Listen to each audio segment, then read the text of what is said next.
Hi, this is Sarit Switzer, and welcome to the It Is Taught podcast, a podcast devoted to the teachings of Rabbi Shneur Zalman of Liadi as recorded in his most famous work, the Tanya. My hope for this show is to make these teachings accessible and relatable to the average person, regardless of prior Jewish education or affiliation.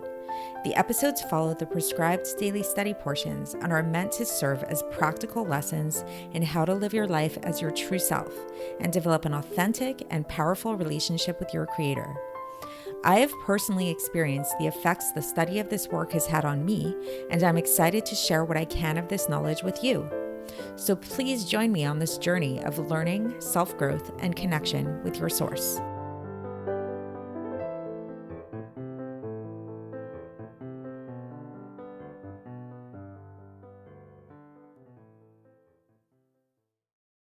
Hi, and welcome to the It Is Taught podcast. This is episode 738 for the 16th of Kislev in a regular year.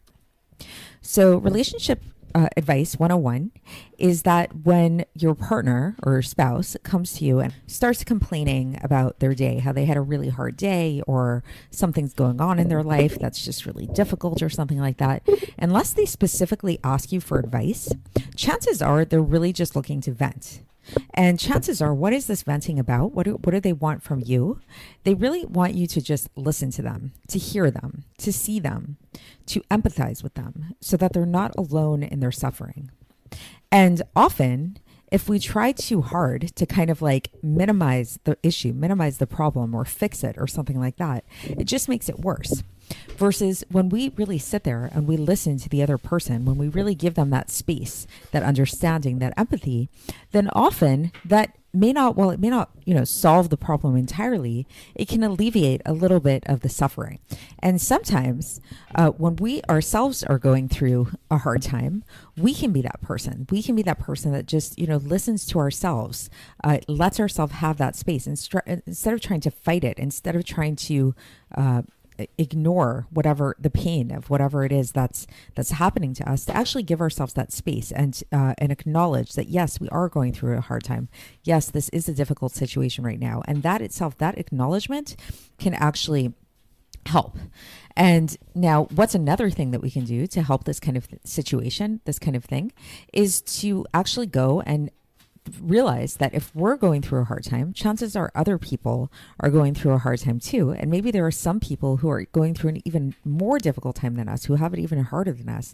And this might give us the impetus and help us want to go out and feel a sense of compassion on others and help them, give to them. So this is actually what we're going to be talking about today, but on a spiritual level. We're going to be learning a new essay in Kuntres Acharon in this final section of the Tanya. This is essay 7, and like so many of the other portions of the Tanya, the theme is giving tzedakah. The theme is giving charity. So the Alter Rebbe, if you haven't noticed already, was really, really into giving charity, giving tzedakah. And now the angle that he's going to take with this is really interesting today. The angle is that basically the unique power that tzedakah has is that it allows us to tap into a very powerful force that is really only going to be fully manifest in the future era, but that is right now being held back because of the state of exile that we're in, because of our the imperfections of our worlds and of ourselves.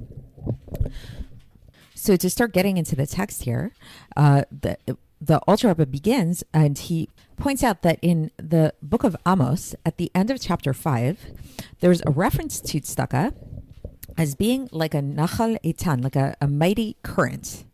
So what is this all about? And this idea of a Nachan Eitan, a mighty current, this is going to be a big theme of today's chapter and really exploring what this means on a spiritual level.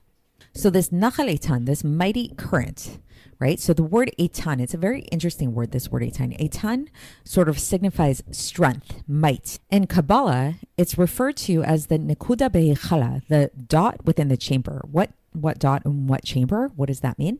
So it's the Chochmah within the chamber of Bina. So if you've been studying this, listening to this podcast for a while and studying Chassidus, then you know that there's Chochmah and there's Bina. And those are sort of like the two primary spheros. They're referred to as two friends that don't separate, that the entirety of our world is really based off of these spheres. And what they are really is chokhmah can really be thought of as that like seminal point, like that intuition, that aha moment that a person has. And bina is where that point becomes elaborated, becomes more conscious, and we start to understand it more in all of its details. So Eitan, the Alter Rebbe is saying, can be thought of as the seminal point, as this chachma within the bina. So it's a very strong force, but it's a point. It's very intense and it's very dense, right?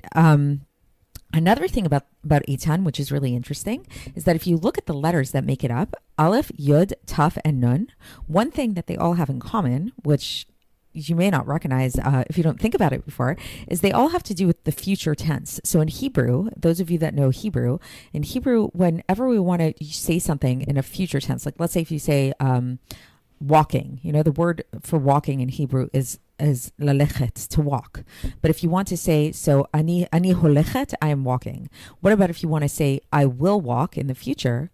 Then you say, ani ehelech. I start with an aleph in the beginning, ani ehelech. And if I want to say, he will walk, then I would say, hu yelech. I would put a yud at the beginning. If I wanted to say, you should walk, like you should walk in the future, I would say, telech. That's you shall walk. So there's a taf in the beginning. And if I want to say we should walk, I say nelech, we will walk. So those are those four letters, aleph, yud, taf, and nun. So there's a component to this current, this mighty force that has to do with the future. And if you think about what is the future is sort of like this mighty force, like it's coming at us with all extreme force. We can't hold it back. It's like really, not to get too philosophical or deep, but think about your life. It's like time moves faster than you can realize. Every moment we're hit with this incredible force of the future, and as we'll see, this force is even deeper than all of than what we're even imagining on that simplistic level. Another side note that the Alter Rebbe doesn't mention here, but perhaps it's like sort of hinted at in the fact that this essay is towards the end of the Tanya. The letters of Eitan actually serve as an acronym for the word Tanya. Aleph, Yud, Taf, Nun, Eitan. So you mix it around and you get the word Tanya. So another kind of like interesting thing, that Tanya is sort of like this futuristic book in a way. It's this very powerful force that taps us into to our futures, to who we can be, to a lot of potential. The Alter Rebbe brings one example from Yeshayahu chapter 52 verse 13 that hints at this idea of these letters being associated with the future, where it says Hine yaskil avdi chule, that behold my servant will prosper in the future, used with that yud, right? But as mentioned, it refers to all the letters within the word Eitan. So what does this mean on a deeper level? What is this future current that the Alter Rebbe is referring to? So he's referring to this fact that in the future to come, in the times of Mashiach, then we know that this nekudah, this point, the seminal point, is really, what is the seminal point? This is the inner point of the heart, sometimes referred to as like the pintel yid. So this pintel yid, this inner point of the heart, which is right now concealed, is going to come into revelation. It's going to not only come into revelation, but it's going to flow like a mighty current.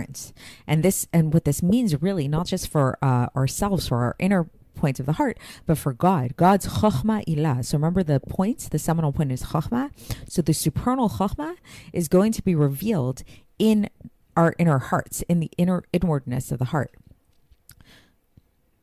Meaning to say, on just like a simple level, that this means that in the future to come, our hearts are going to be totally nullified to God's supernal chokhmah. We're going to be totally unified with God. But now, what's preventing us from being in this state now? This is because we have an orla that's preventing. So it's like when a boy has a bris, we know that the orla, the foreskin, is removed. So right now, for all of us, there's a spiritual counterpart for that. It's understood that our heart has this orla, has this foreskin on top of it. What is that? What is that represented by? By our lust for physical pleasures. So this is what Galus essentially is that here in Galus, we're living in this state of a lot of confusion, where it's like our desires, our wants are not just for God. We want all kinds of things that are stupid even. Sometimes we know that they're dumb. Reality TV, junk food, whatever it is. And these things have nothing to do with God.